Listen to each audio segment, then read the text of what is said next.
Good morning, class. As you know, we are doing chapter 9 globalization, and today I am starting page number 140 economic consequences. इससे पहले हमने read किए थे political consequences. अब देखेंगे हम इकोनॉमिक कॉन्सिक्वेंसेस क्या ग्लोबलाइजेशन के, उसके बाद कल्चरल कॉन्सिक्वेंसेस. ऑफलाइन क्लास में भी ये टॉपिक डिस्कस हो चुके हैं. अब ऑनलाइन में भी हम इनको डिस्कस कर लेते हैं. Economic consequences. While everything may not be known about the economic facts of globalization, कि जो ग्लोबलाइजेशन का जो इकोनॉमिक फैक्ट है उसे कौन नहीं जानता. कई जो पीपल है वो तो ग्लोबलाइजेशन को केवल एक इकोनॉमिक फिनोमिना ही मानते हैं. This particular dimension shapes a large part of the content and direction of the contemporary debates surrounding globalization. A part of problem has to do with defining economic globalization itself. इसको कई बार जो globalisation को economic globalisation ही define किया जाता है. Dimension of economic globalization draws our attention immediately to the role of international institutions like IMF and WTO. और जब economic globalisation की हम बात करते हैं तो हमारे माइंड में उसी टाइम जो इंटरनेशनल इंस्टीट्यूशन है, इकोनॉमिक इंस्टीट्यूशन है, वो है जैसे IM international monetary fund and WTO world trade organization. इन इंस्टीट्यूशन के नाम हमारे माइंड में आते हैं. इनका क्या रोल है इकोनॉमिक डायमेंशंस में, and the role this play in determining economic policies across the world. और इन दोनों जो इकोनॉमिक ऑर्गेनाइजेशन है इनका वर्ल्ड में इकोनॉमिक पॉलिसीज़ में को डिटरमाइन करने में क्या रोल है. Yet globalization must not be viewed in such narrow terms. Economic globalization involves many actors other than these international institutions. A much broader way of understanding of economic globalization requires us to look at the distribution of economic gains. जो हम economic globalisation के बारे में अगर हम सोचते हैं, discuss करते हैं, तो इसको it requires distribution of economic gains. Who gets the most from globalization and who gets less, indeed who loses from it, कि किसको सबसे ज़्यादा ग्लोबलाइजेशन से बेनिफिट होता है और किसको सबसे ज़्यादा लॉस होता है. Next para. What is often called economic globalization usually involves greater economics flows among different countries of the world. Some of this is voluntary and some force by international institutions and powerful countries. यानी क्या कह रहा है ये कि what is often called economic globalization usually involves greater economic flows. ये जिनको हम इकोनॉमिक ग्लोबलाइजेशन कहते हैं उसमें क्या इन्वॉल्व है, इकोनॉमिक फ्लोज जो आपको याद होगा 10th क्लास में हमने इकोनॉमिक फ्लो पढ़े थे. एक flow of economic, flow of labour and flow of capital, flow of labour and flow of person, flow of investment. तो ये जो फ्लो हमने रीड किए थे, तो जब हम इकोनॉमिक ग्लोबलाइजेशन की बात करते हैं तो उसमें भी हम इन फ्लोज़ की भी बात करते हैं among different countries of the world, की कंट्रीज़ के बीच में ये जो फ्लो है वो कैसे होते हैं. Some of this is voluntary and some force bye.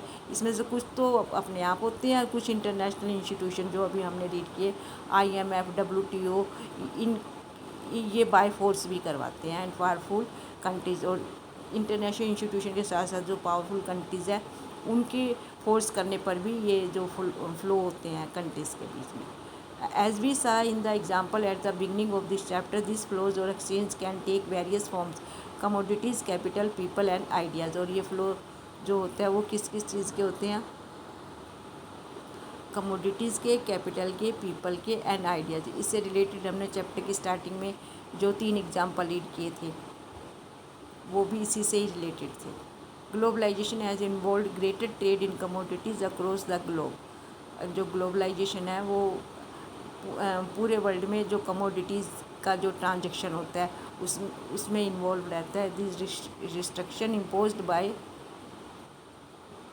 different countries on allowing the import of other countries have been reduced. Similarly, the restrictions on movement of capital across countries have also been reduced. In operational terms, it means that investors in these countries can invest their money in countries like other than their own including developing countries.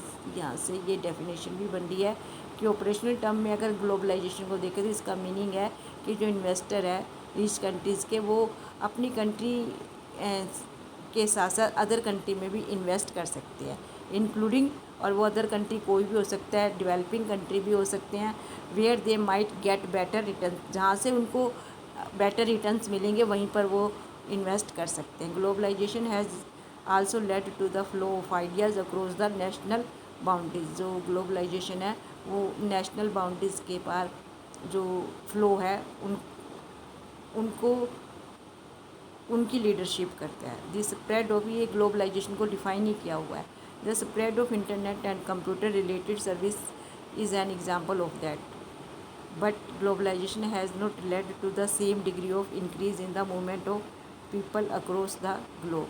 कि जो people का जो movement है वो same नहीं है globalization में। Develop countries have carefully guarded their border with visa policies to ensure that citizens of other countries cannot take away the job of their own citizens। जो डेवलप कंट्री है वो visa policies को strict बना देते हैं जिससे कि जो अदर कंट्री के जो पीपल हैं वो उनकी कंट्री में ना आ सकें।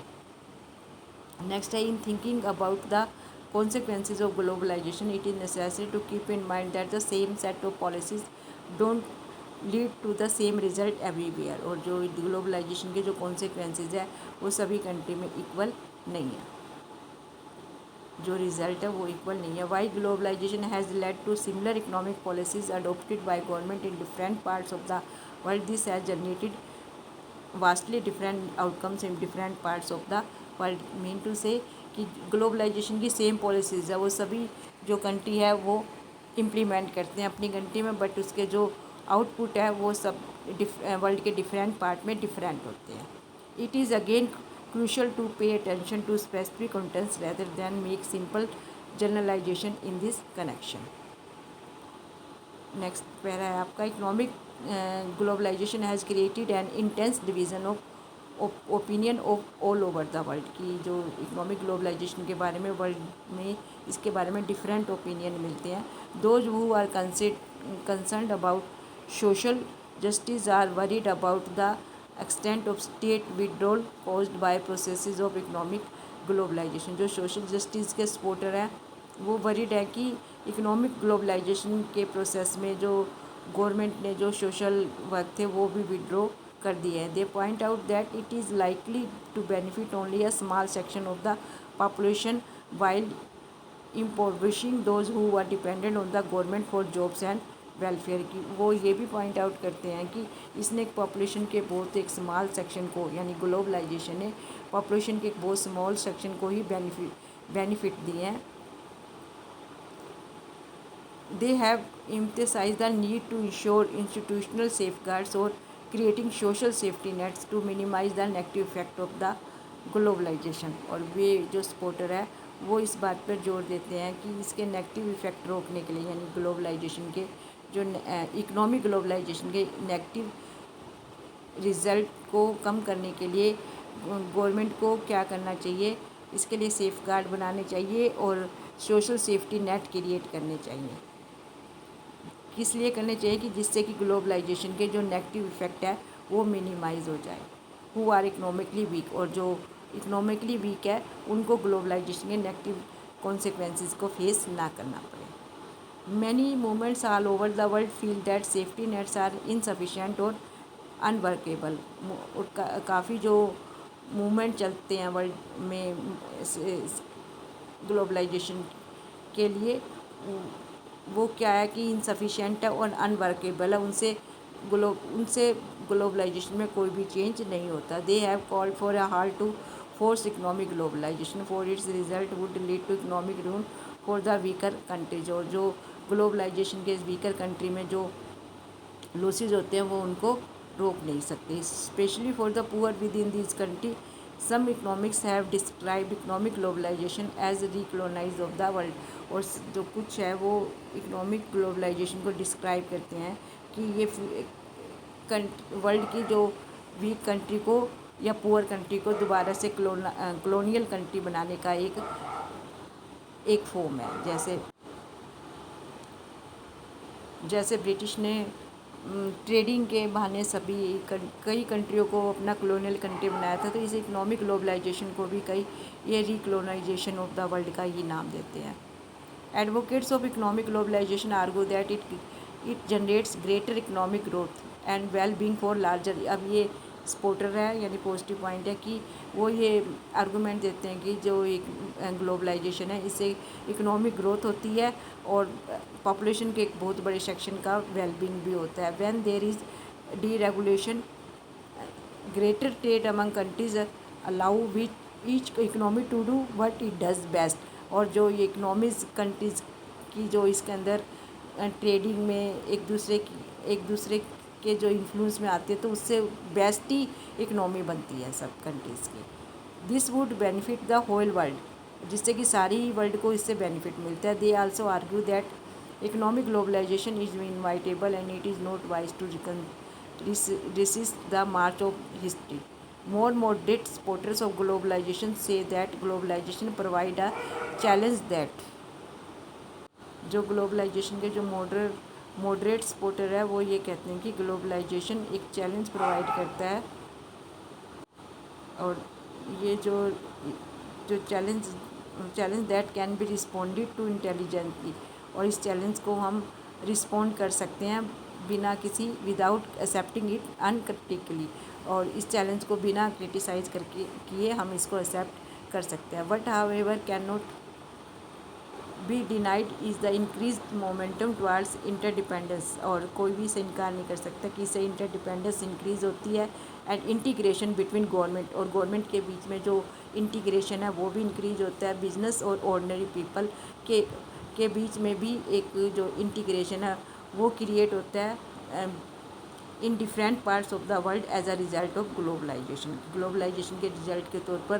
कंट्रीज़ के बीच में इंटरडिपेंडेंस क्रिएट होती है और गवर्नमेंट के बीच में इंटीग्रेशन क्रिएट होती है, पीपल के बीच में भी इंटीग्रेशन क्रिएट होती है as in different parts of the world as a result of globalization. और ये वर्ल्ड के लिए अच्छा है क्योंकि इससे जो वर्ल्ड में है वो पीस और इंटरडिपेंडेंट इकनॉमी होने के कारण वर्ल्ड में पीस जो है वो शांति है उसकी तरफ पीस को बढ़ावा मिलेगा, और जो रोइट्स है या जो एक कंट्री दूसरी कंट्री को अटैक करके उस पर